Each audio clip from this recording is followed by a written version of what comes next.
Hey guys, it's Mike. I've got another video here for you. This one, I always say this, but I think this one will actually go kind of quickly.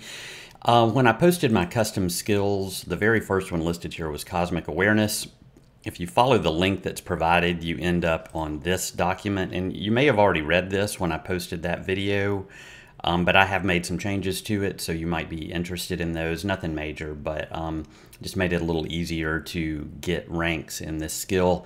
So this replaces your old deity lore that I had been giving you every level, and turns it into more sort of a generic cosmic awareness of the gods and eldritch powers and extraplanar lords and elemental spirits that I call entities that are in the universe. So your relevant character is aware that these things are out there, and you can use this skill to call out to them in times of need and see if one of them wants to come and help you.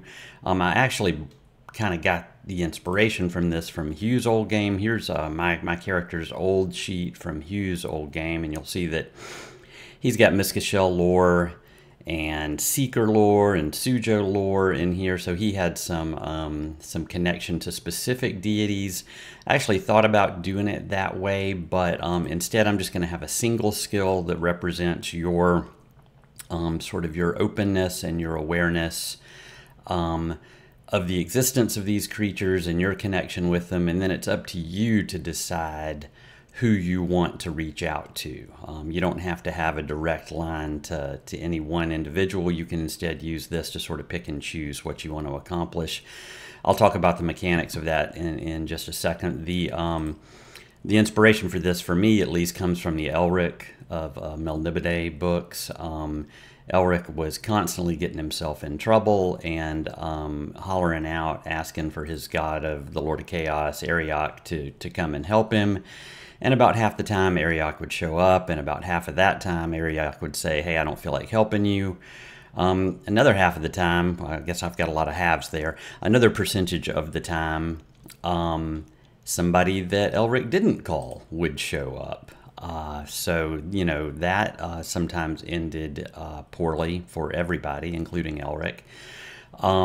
But he was constantly whining to either his sword, Stormbringer, or to the gods looking for help.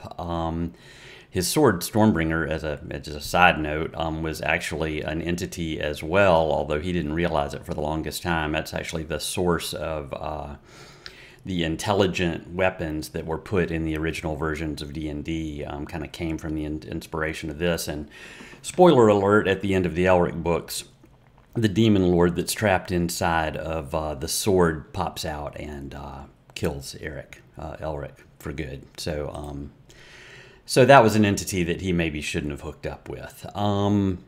So the idea here is that so you'll call out an entity may respond, and if they do, they may show up in person. If it's, like I say here, if it's something that's particularly alien, like Cthulhu, he's probably not going to show up because that would kind of end the world.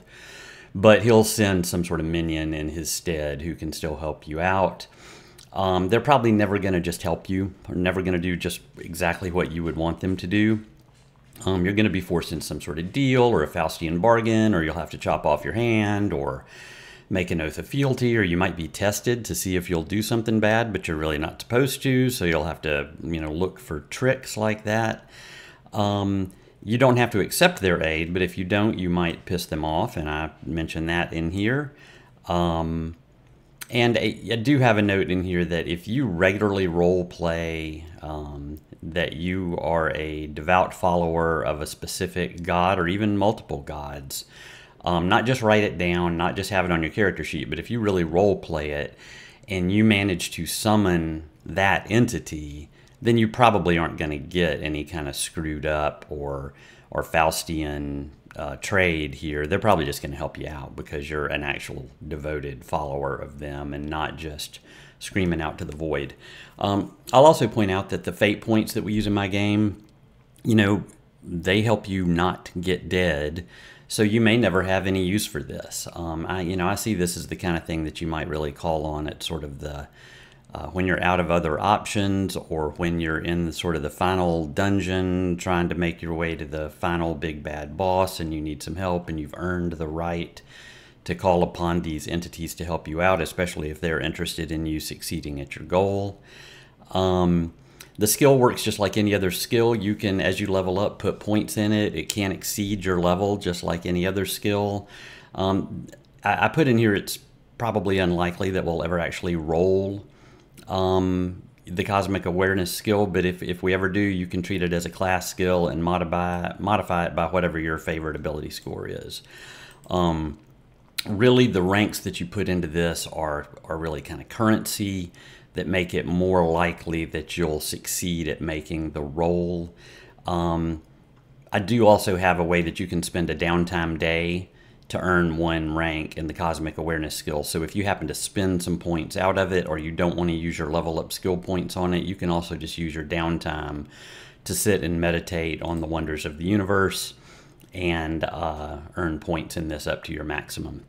It's a good way to replenish them if you spend them, and you'll see what I mean by spend them here as we go through the mechanics. This is the end of this document, so this video is almost over. So you can make a Cosmic Awareness roll as an immediate action. It means you can do it anytime, anywhere, in combat, out of combat, doesn't matter to me. You can even make it the instant you become unconscious or petrified or dead or otherwise incapacitated. If you think of what Nick Fury did right as Thanos dusted everybody and he's turning into dust, and he grabbed up that pager and punched the button to call Captain Marvel for help. That was him making a Cosmic Awareness roll the instant that he became dusted. So I will enforce, if you allow time to move forward, you missed your chance. So if you're going to do this right before you die or right before you become a statue, you need to be prepared to interrupt me and make sure I know that's what you're doing. Or at least interrupt me and tell me you're considering it. When you choose to call out, you have 3 options. You can call to a specific entity. I want Sanoa here, or I want Orcus here, or whatever. If you're a devout follower of Kenda or Zancent or Gynard, then you could call to them. You can call sort of to a group of individuals, like any lawful deity or entity, anybody associated with fire. That would be handy right now, or something like that. And then you can just call out to anybody. And as you can guess, the chances that you'll get a response to your call is more likely the sort of the broader your range is here.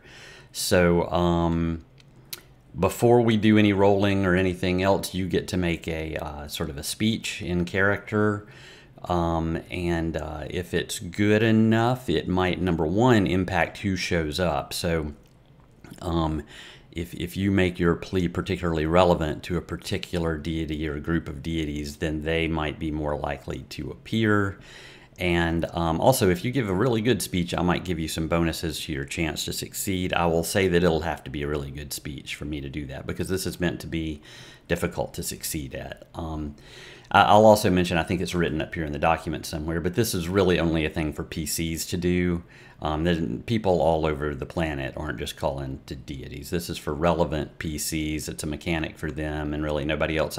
Occasionally I might have some super relevant NPCs who can do this, but that'll be more of a narrative thing than an actual mechanical thing, probably. It'll be rigged. So after you've made your speech, determine how many ranks of your skill you want to dedicate to this, and you must spend at least 1. The way that works is if you're calling a specific deity, you're going to roll a D100. If it's sort of a group, it's a D50, and anybody's a D25. Fantasy Grounds doesn't have any problem with funky dice like this, so don't worry about that. Your goal is to roll the same thing that I roll. So if you're rolling a D50, I roll a D50. I roll a 40, you roll a 46. Okay, so you didn't match me, you don't get a hold of any entity, but if you happen to spend enough skill ranks to modify your roll 1 for 1 to match my roll, then you do succeed. So you mark off whatever you spent And again, you decide that proactively. Before you roll any dice, you decide how many you're going to spend. Then you roll, see if you can modify it. And if you end up with the same roll as me, then I'll determine which entity shows up and we'll role play it out. And if you fail to match what I rolled, then nothing else happens and you're a statue or you're dead or, you know, whatever happened there happened. That's really it. Nothing else here. As I said, you know, fate points maybe make this irrelevant to you. My character back in Hugh's game, as you can tell, you know, didn't put a lot of effort into this really. And you may not want to either, but it is an option for those who want to have an additional back pocket. All right, that's the Cosmic Awareness video. Thanks for watching.